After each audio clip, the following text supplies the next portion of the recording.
नमस्कार, आप देख रहे हैं DD time news. Bharatiya Janata party के प्रत्याशी प्रेमपाल सिंह धनगर के समर्थन में एक चुनौती जनसभा आयोजन टुंडला के ठाकुर वीर सिंह कॉलेज में हुआ। मुख्य अतिथि प्रदेश के मुख्यमंत्री आदित्यनाथ जी रहे। वहीं विशिष्ट मुख्य अतिथि के रूप में प्रदेश अध्यक्ष स्वतंत्र देव जी, ब्रज क्षेत्र अध्यक्ष रजनीकांत माहेश्वरी तथा प्रभारी मंत्री राजेंद्र प्रताप सिंह उर्फ मोती सिंह थे। सम्मेलन की अध्यक्षता जिला अध्यक्ष मानवेंद्र प्रताप जी ने की तथा संचालन पूर्व मेयर अंजुला माहौर द्वारा किया गया। चुनावी सभा को संबोधित करते हुए मुख्यमंत्री योगी आदित्यनाथ जी ने कहा कि फिरोजाबाद कांच नगरी के रूप में विख्यात है। कोरोना काल में भी कांच का काम पूरी तरह से जीवित रखा गया। उन्होंने कहा कि मैं धन्यवाद देता हूं यहाँ के लोगों ने 2017 में भाजपा को जीत दिखाई तथा लोकसभा के चुनाव में भी भारतीय जनता पार्टी को सीट देकर गुंडागर्दी को समाप्त करने का काम किया। मुख्यमंत्री योगी आदित्यनाथ ने कहा कि गुंडा या तो जेल में होगा या फिर उसका राम नाम सत्य हो जाएगा। उन्होंने कहा 3 साल में 3 लाख नौकरियां दी हैं। नौजवान के भविष्य के साथ खिलवाड़ करने वालों पर सख्ती की जाएगी। उन्होंने प्रेमपाल को सामान्य कार्यकर्ता बताते हुए कहा कि टुंडला की जनता उनको भारी मतों से जीत दिलाकर विधानसभा में भेजें, जिससे शासन की योजनाओं आप तक ला सकें। आगरा से कपिल व्यास की रिपोर्ट। बने रही है खास खबरों के साथ डीडी टाइम। उससे क्षेत्र कभी भी वंचित नहीं रहेगा। मैं धन्यवाद दूंगा आप लोगों को।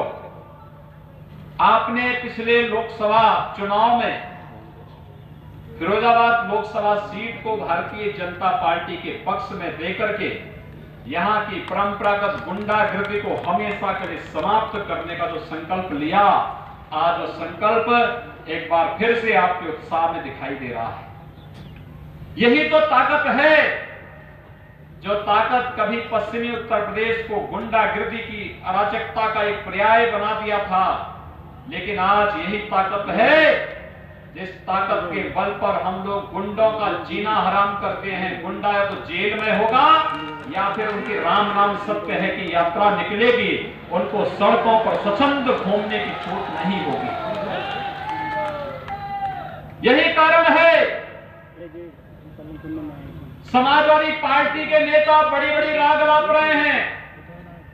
जब इनका शासन था इस प्रकार की अराजकता थी और इन लोगों को तनिक भी शर्म नहीं आती है कि 9 माह से गैंग रेप में बंद हुए एक माता और बहनों की सुरक्षा के साथ खिलवाड़ करने का कार्य कर रहे हैं। इन लोगों के द्वारा जिस प्रकार की हरकतें की जाती हैं, प्रदेश को दंगा और अराजकता का अड्डा बनाने का कुत्सित प्रयास इनके द्वारा हुआ है। लेकिन मैं आपको कह सकता हूं, पिछले 3.5 वर्षों से उत्तर प्रदेश में एक भी दंगा नहीं हुआ और जिसने दंगा करने का कुत्सित प्रयास किया तो उसके साथ किस प्रकार की कार्रवाई हुई है ये हर व्यक्ति जान रहा है, हर व्यक्ति देख रहा है। भर्तियां, पहले भर्ती चंद लोगों तक सीमित हो जाती थी। पुलिस की भर्ती हो, शिक्षकों की भर्ती हो, सरकारी नौकरी हो, एक परिवार पूरे प्रदेश के अंदर झोला लेकर के निकलता था वसूली के अभियान में। योग्य नौजवानों को अवसर नहीं मिल पाता था, न्यायालय को स्टे देना पड़ता था। और भाइयों बहनों, पिछले 3 वर्ष के दौरान प्रदेश के अंदर 3 लाख नौजवानों को हम लोगों ने सरकारी नौकरी दी और सरकारी नौकरी देने के साथ ही प्रदेश